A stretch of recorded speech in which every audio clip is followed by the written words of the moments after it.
Welcome, madam. Friction exclusive topic, and here we are on level 2. Right? Level 2 हमने last जो discuss किया था, that was block over block problem. अब मैं यहां पर inclined plane and friction, मैं इसकी बात कर रहा हूं. इंक्लाइंड प्लेन पर ऑब्जेक्ट होता है, देयर आर मल्टीपल टाइप्स है ना. अब तक तुम समझ चुके, मैं टाइप्स की बात करता हूं. अभी मैं सबसे पहले एक सिचुएशन लेता हूं कि ये एक इंक्लाइंड प्लेन है, एंगल अल्फा, इस पे ब्लॉक रखा हुआ है, मास है, ये प्लेन फिक्स्ड है अभी, और ये इंक्लाइंड प्लेन रफ है, और अभी ये स्टेशनरी है, ये ब्लॉक स्टेशनरी है. क्वेश्चन आता है कई बार कि what is the force exerted by the plane on the block. अब तुम सोचोगे कि ब्लॉक प्लेन पर, तो पहले एक काम करते हैं, इसको सिंपल ढंग से समझते हैं. कोई ऑब्जेक्ट किसी सरफेस पे रखा है, ठीक है, सरफेस नॉर्मल रिएक्शन फोर्स लगाती है, ये mg नीचे लगता है, mg अर्थ लगाती है. नॉर्मल रिएक्शन कौन लगाता है? सरफेस. One thing, okay. तुम इसको आगे खींचो तो ये फ्रिक्शन लगता है. फ्रिक्शन कौन लगाता है? वो भी सरफेस. अच्छा, ये दोनों फोर्सेस तुमने स्टार्टिंग में पढ़ा होगा, आई थिंक बोर्ड में, जब डेरिवेशन कराते हैं, ये n, ये म्यू n, और फिर एंगल ऑफ फ्रिक्शन निकालते हैं ना. तो उस डिटेल में नहीं जा रहा मैं कह रहा हूं कि फोर्सेस बाय सरफेस, एक ये n और एक फ्रिक्शन, और दोनों परपेंडिकुलर. तो अगर मैं यहां पे नेट फोर्स बोलूं r, और r कौन लगा रहा? सरफेस. तो r is what? n square plus f square का रूट. एक्चुअली क्या रहता है, जब हम प्लेन इंक्लाइन हो जाता है ना, तो हम थोड़े से कंफ्यूज होते हैं. कुछ भी कंफ्यूज होने वाली बात नहीं है, बातें वही हैं, सिर्फ एंगल बदला है और कुछ नहीं हुआ. ठीक. अब इस केस में ये स्टेशनरी है, तो एक काम करते हैं, इस पर फोर्सेस गिनते हैं. mg, इसका कंपोनेंट लेना पड़ेगा. mg ये हो गया साइन अल्फा, ये mg कॉस अल्फा, ये नॉर्मल रिएक्शन, और पीछे फ्रिक्शन. डेफिनेटली इसको कौन रोके हुए? फ्रिक्शन. और अभी mg sin अल्फा इसके मैक्सिमम फ्रिक्शन को ओवरकम नहीं किया, तब ये मूव नहीं कर रहा. अब अगेन वही बात कि resultant force by the surface कौन है? r, और r is what? n square plus f square. बराबर. वही बात है, मैं किसी और तरीके से नहीं बोल रहा हूं. अब यहां पर नॉर्मल रिएक्शन फोर्स क्लियर दिख रहा है, किसके बराबर है भाई? mg cos alpha. देखो ध्यान से, बराबर. अच्छा, अब फ्रिक्शन को mg sin alpha maximum friction तक नहीं पहुंच रहा, लेकिन अभी फ्रिक्शन जो है सेल्फ एडजस्टिंग, तो किसके बराबर है? mg sin अल्फा के. तो फ्रिक्शन की वैल्यू हो गई mg sin अल्फा. अब इधर रख दे वैल्यूज, तो r n कितना है? mg cos alpha. फ्रिक्शन कितना है? mg sin alpha.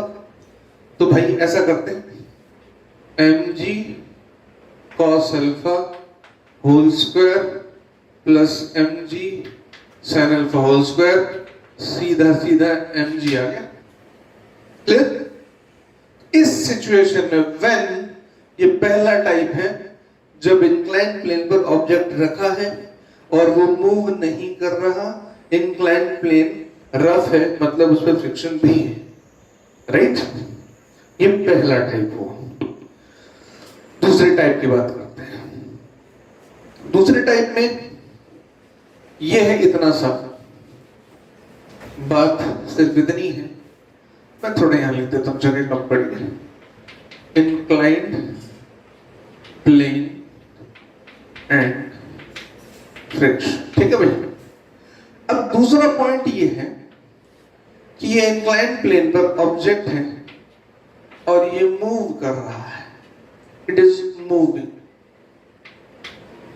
अब पूछा फोर्स या नेट फोर्स बाय सरफेस। बात यहां पे भी वैसी है, बस चेंज थोड़ी सी कि मूव कर रहा है। तो एक बात तो क्लियर है कि mg sin अल्फा जो यहां fs मैक्सिमम लग सकता था उससे ज्यादा है। यानी इस वक्त ये हो गया mg cos अल्फा, ये हो गया n। अब सरफेस जो फोर्स लगा रही है, एक तो n लगा रही है और फ्रिक्शन लगा रही है। फ्रिक्शन कितना है? मैक्सिमम। तो एक फोर्स तो हो गई n, दूसरी fs मैक्सिमम वो है म्यू n, और n किसके बराबर है? mg cos अल्फा के बराबर है। क्लियर? देखो अब तो म्यू n किसके बराबर होगा? Mu mg cos alpha. और net force R is what? n square plus fs maximum square। देखो मैं लिख रहा हूं fs maximum, एक्चुअली कई जगह सिर्फ f लिखा हूं तो समझाने के लिए कि इस वक्त ये मैक्सिमम फ्रिक्शन हो गया है, मोशन है, एक्सेलेरेशन जो भी है वो mg sin alpha minus fx mu mg cos alpha by m, वो तुम्हें मालूम होगा। मैं सरफेस की फोर्स की बात कर रहा हूं। अब यहां पर n कौन है? mg cos अल्फा, और ये फ्रिक्शन मैक्सिमम कौन है? Mu mg cos alpha. देखो अब यहां पर मैं इधर कैलकुलेशन कर देता हूं। अब नहीं, देखो r इक्वल्स टू ये हुआ mg cos अल्फा का whole square plus mu mg cos alpha का होल स्क्वायर। तो एक चीज तो क्लियर है कि mg cos अल्फा तो कॉमन आ गया, ये हो गया 1 प्लस म्यू स्क्वायर। ये फोर्स है, force by the inclined surface. बाकी चीजें तुम्हें मालूम होंगी, नॉर्मली बुक्स में मिल जाती हैं कि इसका एक्सेलरेशन कितना होगा, राइट? ये दो केसेस। आगे चलें। I hope now it's clear. Okay, आगे चलते हैं। थर्ड टाइप में पहले मैं एनएलएम की एक सिचुएशन पे आता हूं जो बहुत कॉमन है, तुमने पढ़ा भी होगा। थर्ड टाइप पर एक ऑब्जेक्ट किसी इंक्लाइन सरफेस पे रखा है, ठीक है, और इंक्लाइन सरफेस इज मूवेबल। तो अब उसमें ये क्वेश्चन तुमने एनएलएम में शायद किया होगा, शायद किया ही होगा। इसका मास कैपिटल एम, कई सारे क्वेश्चन बनते हैं इस पे कि हमें इसको कितने एक्सेलरेशन से मूव कराएं, इस वेज को, इस वेज को कितने एक्सेलरेशन से आगे मूव कराएं कि वेज के रिलेटिव स्मॉल एम मूव ना करे। तो ये एक सिचुएशन है जो ये बहुत कॉमन क्वेश्चन है। मैं इसको फिर से रिवाइज कर देता हूं। देखो, अगर ये मूव करता है वेज एक्सेलरेशन ए से, तो वेज के रिलेटिव इस पर एक सूडो फोर्स पीछे हो जाता है एम ए, नीचे है एम जी और इधर है एन। ठीक है, मैं थोड़ा सा अपना डायग्राम लेता हूं। हमें क्या करना है? वेज के रिलेटिव ब्लॉक को फिक्स रखना है। तो वेज के रिलेटिव ब्लॉक को फिक्स रखना है, तो net force relative to wedge, एक तो ये हो गई एम ए, एक एम जी और यहां से एन। अभी ये सरफेस ध्यान रखना, मैं बोल रहा हूं स्मूथ, ये इंपॉर्टेंट बात है, मैंने फ्रिक्शन नहीं लिया अभी।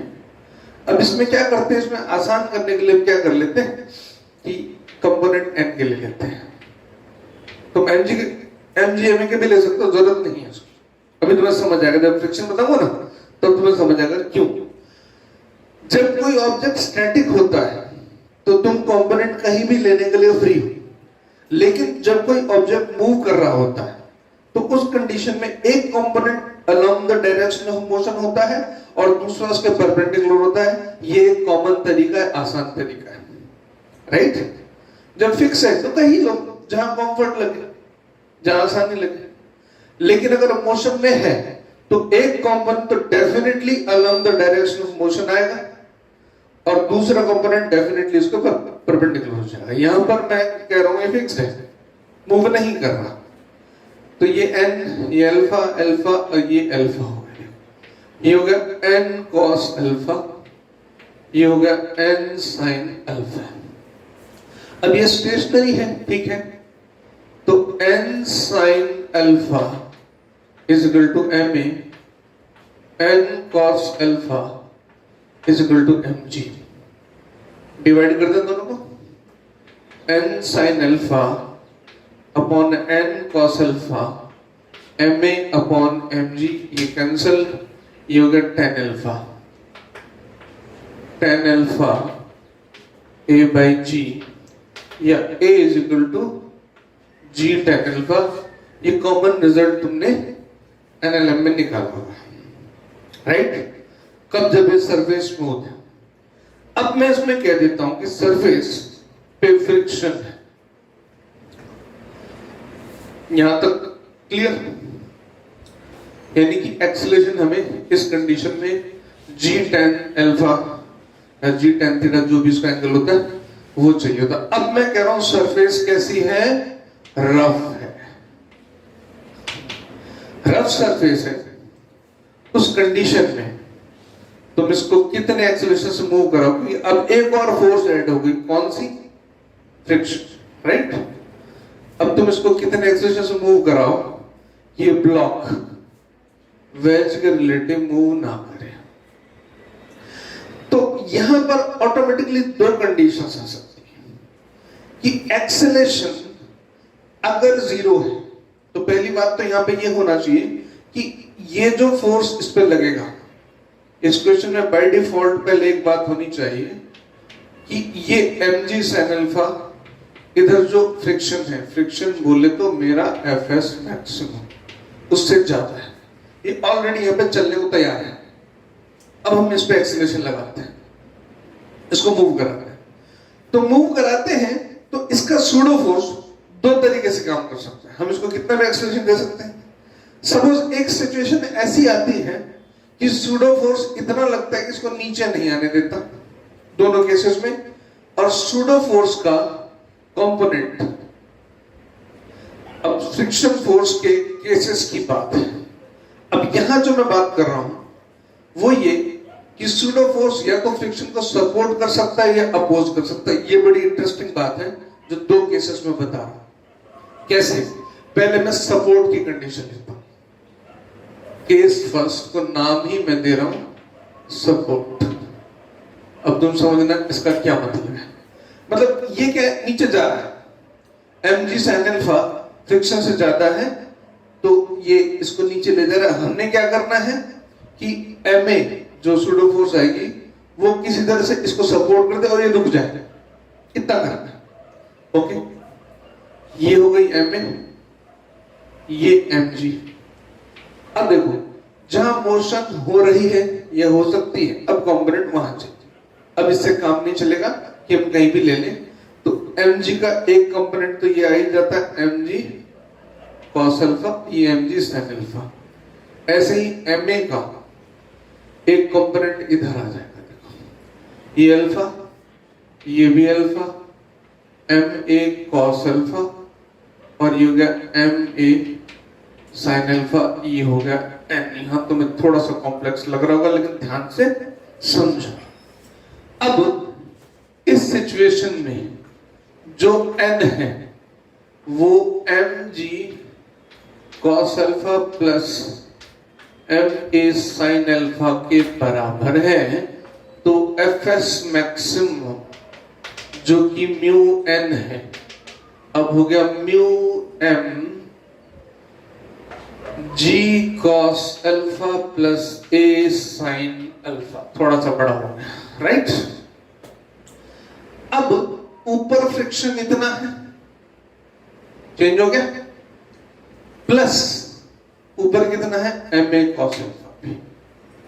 इस डायरेक्शन में दो फोर्स हो गई, एक ये, इस डायरेक्शन की हमें चिंता नहीं है, इसकी देखो हम ऐसे लेते हैं, ये x और y की हमें चिंता नहीं होती नॉर्मली, कि y के अलोंग कोई मोशन नहीं है, तो n इसको बैलेंस कर ही रहा है, बात खत्म हो गई। हमें चिंता है अलोंग x, इस इंक्लाइन के अकॉर्डिंग अलोंग x की हमें चिंता है कि अलोंग x हमें फोर्सेस को बैलेंस करना है। अब हमें क्या चाहिए, हमारी नीड है कि mg sin alpha is equal to fs maximum. देखो पहले क्या हो रहा था, mg sin alpha fs maximum को एक्सीड कर रहा था, लेकिन अब इसमें ma cos अल्फा भी आ गया। अच्छा, अब भी एक्सप्रेशन बहुत लंबी है, इसको मैं यही लिख रहा हूं, mg sin alpha fs maximum ये रहा, mu mg cos alpha plus mu ma sin alpha plus ma cos alpha. बहुत लंबी कहानी हो गई, mm सब जगह से कैंसिल करता, ठीक है।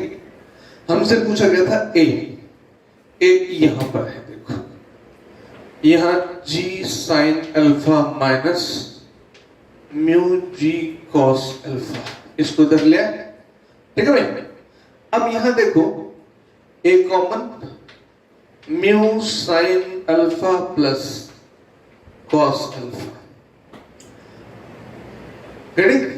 अब मैं इधर आ जाता हूं, देखो लास्ट वाले एक्सप्रेशन पे ध्यान दो, इस पे, इस लास्ट वाली एक्सप्रेशन को देखो जरा ध्यान से, g sin alpha minus mu g cos alpha, इधर है a mu sin alpha plus a cos alpha, मैंने a को बाहर ले लिया, यहां से भी अब नेक्स्ट स्टेप में मैं g को बाहर ले लूंगा, तो और ये टर्म नीचे ले आऊंगा, g बाहर sin alpha minus mu cos alpha upon mu sin alpha plus cos alpha, ये आ गया। मैंने तुम्हें स्टार्टिंग में बताया ना, इस तरह की टर्म्स ध्यान रखना। ये डायग्राम क्लियर है, मैं इसको रब कर देता हूं। मतलब मेरे पास a कितना आ गया, g sin alpha minus mu cos alpha, मैं ऐसे लिख देता हूं cos alpha plus mu sin alpha. ध्यान देना, मैंने कहा था ऐसे टर्म्स आएंगी, ये sin alpha mu cos alpha, इसको दिमाग में रखना। देखो ये ऐसी टर्म है। ये एक केस था जब सूडो फोर्स फ्रिक्शन को सपोर्ट कर रहा है, ये तुम कहोगे ये कैसे। अब दूसरी बात बताऊंगा तो तुम्हें बात समझ आ जाएगी। ये तो पहला केस यहाँ पे ओवर होता है, ध्यान से समझो। हमने बेस पे फोर्स लगाया, इसको एक्सेलरेशन दिया, सूडो फोर्स पीछे लगा, सूडो फोर्स का कंपोनेंट इधर गया, इसने फ्रिक्शन को सपोर्ट किया। अब तुम कहोगे अपोज क्यों करेगा, डेफिनेटली कर सकता है। सुनो अब इस बात पे ध्यान दो। अब क्या हो सकता है कि ऐसा हो कि सूडो फोर्स का जो कंपोनेंट अप द इंक्लाइन लग रहा है, सिर्फ इतनी सी ही बात है कि सूडो फोर्स का जो ये कंपोनेंट है ma cos अल्फा, क्योंकि a की वैल्यू तुम कुछ भी कर सकते हैं, ma cos अल्फा जो अप द इंक्लाइन है वो इतना ज्यादा कर दिया हमने कि अब वो ब्लॉक को ऊपर ले जाना चाह रहा है। फ्रिक्शन का काम क्या है, उसने तो जहां मोशन होना चाह रही है, टेंडेंसी या जहां मोशन हो रही है उसको अपोज करना है। अब ma cos अल्फा अकेला इसको ऊपर ले जाना चाह रहा सपोज, तो फ्रिक्शन का काम क्या हो जाएगा, फ्रिक्शन इधर लगना चालू हो जाएगी। बस इतनी सी बात समझ आनी चाहिए। mg sin अल्फा तो कहीं और हो नहीं सकता, mg cos अल्फा भी कहीं और हो नहीं सकता, n भी यहां रहेगा और ये हो गया ma sine alpha. I hope now you understand. अभी दूसरी सिचुएशन आ गई। दूसरी सिचुएशन में ma cos अल्फा इसको अप द इंक्लाइन ले जाना चाह रहा है, तो फ्रिक्शन नीचे लगना शुरू हो जाएगा। अब फ्रिक्शन की value Fs maximum mu n, ठीक है, n उतना ही,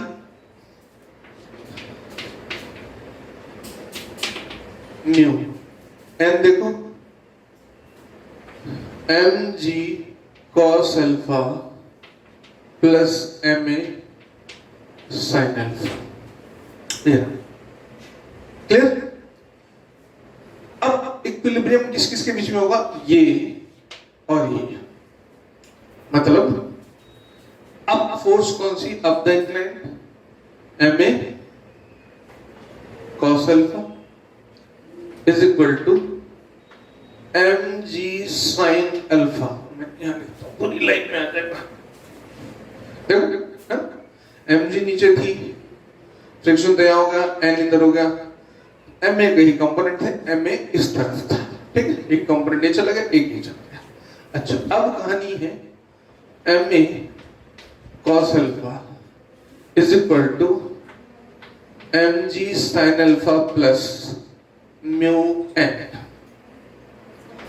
ma cos alpha mg sin alpha plus mu n कितना?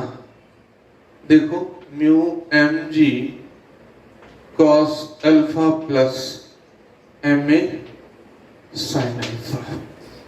हमें ये निकालना है, तो a एक तरफ कर देते हैं, उधर से देखो म्यू ma sin अल्फा इधर आ जाएगा, ma cos alpha minus mu ma sin alpha is equal to mg sin alpha plus mu mg cos alpha. mm cancel हो रहा है सब जगह से, आसान कर देते हैं। यहां से a common, cos alpha minus mu sin alpha is equal to g common sin alpha plus mu cos alpha. Finally a हो गया g sin alpha plus mu cos alpha upon cos alpha minus mu sin alpha. Chronology तुम आराम से समझ सकते हो, वहां ऊपर माइनस था, नीचे प्लस था। अब वो केस जो था, इसमें डिनोमिनेटर कम है तो a ज्यादा होगा, उसमें डिनोमिनेटर छोटा था तो a कम था। तो a की कह सकते हो कि ये मैक्सिमम वैल्यू है और वो मिनिमम वैल्यू थी। I hope you getting from this point.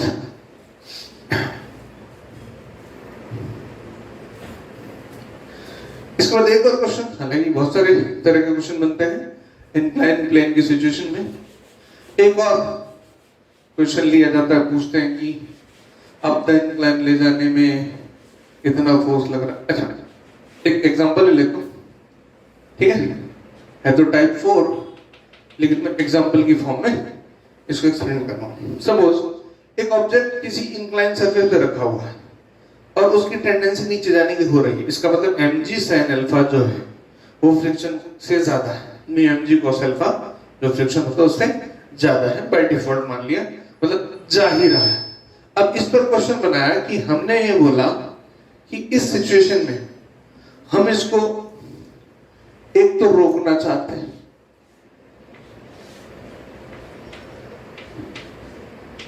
हम यहां से फोर्स F1 लगा के इसको रोकना चाह रहे हैं, ठीक है, ये ऊपर धक्का नहीं दे रहे, हमें कम करते इसको ऐसे रोकना है, ठीक है। दूसरी सिचुएशन कहती है कि अगर हम इसको खींचना चाहें, ये रोकना है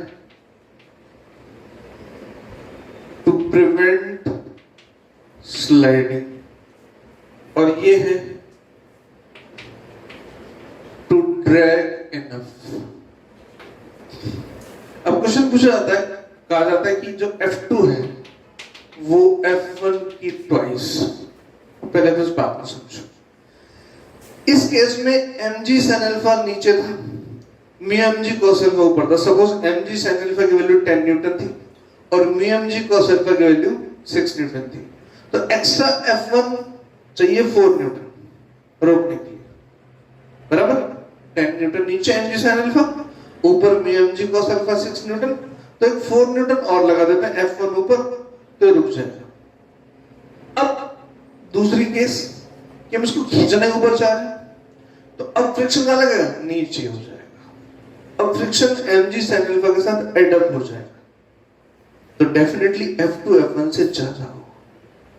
इसको मान लो क्वेश्चन ये दे रखा है कि F2 is greater than 2F1, तो म्यू की वैल्यू निकालो या अल्फा की, जो भी हो। तो यहां तक तुम बात समझे कि इस केस में नीचे फोर्स है mg sin अल्फा, ऊपर फोर्स है म्यू mg cos अल्फा। तो F1 का काम क्या है? F1 किसके साथ है? फ्रिक्शन के साथ। F1 mu mg cos alpha is equal to mg sin alpha. तो F1 यहां से आ जाता है mg sin alpha minus mu mg cos alpha. उसके मामले में क्या है? दोनों चीज नीचे,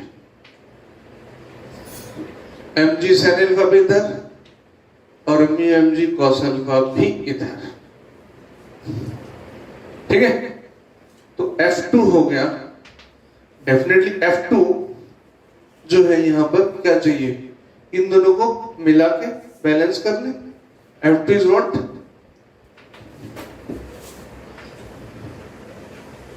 mg sin alpha plus mu mg cos alpha, और ये सिचुएशन गिवन है कि F2 is twice of F1। इस लाइन को मिटाता हूं, जरूरत पड़ेगी इसकी। देखो F2 कितना? mg sin alpha plus mu mg cos alpha is equal to twice of ये term mg sin alpha minus mu mg cos alpha. अब सिंपल सी कैलकुलेशंस में mg sin alpha plus mu mg cos alpha, you get 2 mg sin alpha minus 2 mu mg cos alpha. इसको इधर ले आते हैं, you get 3 mu mg cos alpha, इसको उधर ले जाते हैं, ये बन गया mg sin alpha. mg cancel, you get 3 mu is equal to 10 alpha. Popular question है, ठीक है।